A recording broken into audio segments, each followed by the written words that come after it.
Le collège franciscain, 130 ans d'histoire et de fierté.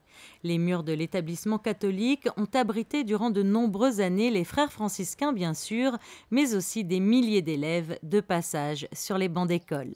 Après 130 années de bons et loyaux services, le collège franciscain s'apprête à tirer sa révérence, laissant derrière lui sourire, tendresse, nostalgie d'une simplicité aimante des personnes qui l'ont chéri. J'ai commencé ma carrière de jeune professeur aux franciscains.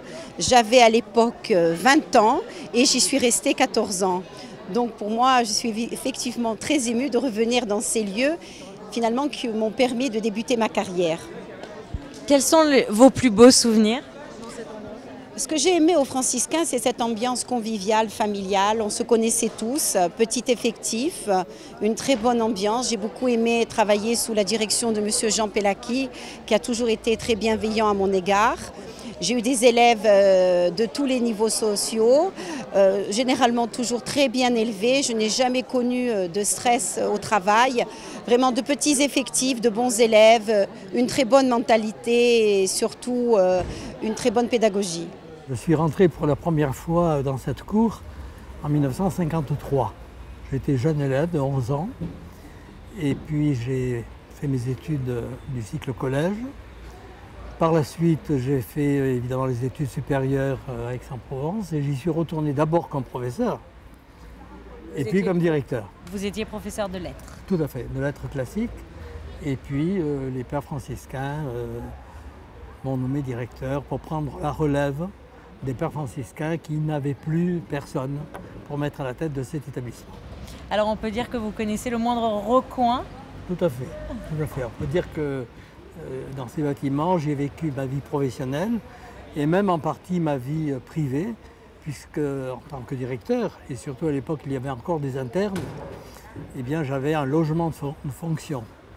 Donc je peux dire avoir œuvré, mais également avoir habité à l'intérieur de ces murs. Alors, ça fait de nombreuses années que vous exercez dans cet établissement. Il va être détruit, mais on va le revoir prochainement sous un autre aspect. Qu'est-ce que vous ressentez ? Beaucoup de peine, de tristesse, parce que c'est quand même 42 ans d'une vie, pour ma part personnelle, que j'ai passée à l'intérieur, dans tous ces murs, avec tous ces jeunes. Ça me fait une grosse peine. Et je pensais justement que lorsqu'on va détruire cet immeuble, je ne passerai plus par la route jusqu'à ce que le nouveau soit construit. À ce moment-là, oui, je reviendrai le voir parce qu'il faut toujours renaître de ses cendres.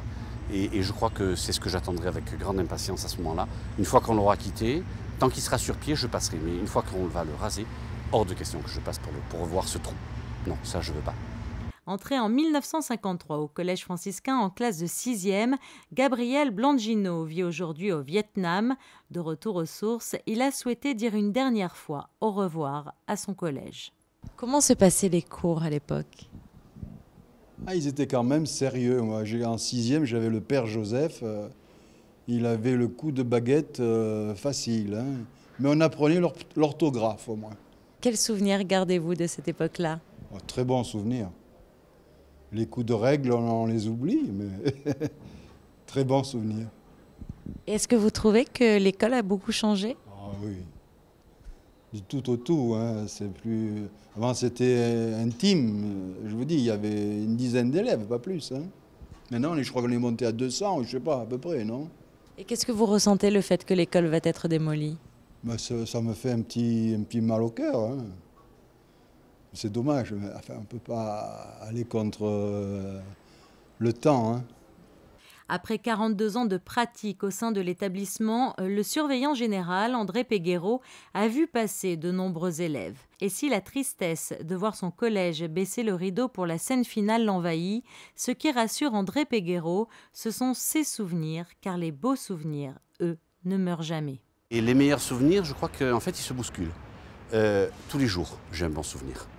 Et ces souvenirs me viennent, pour beaucoup, de la part des élèves.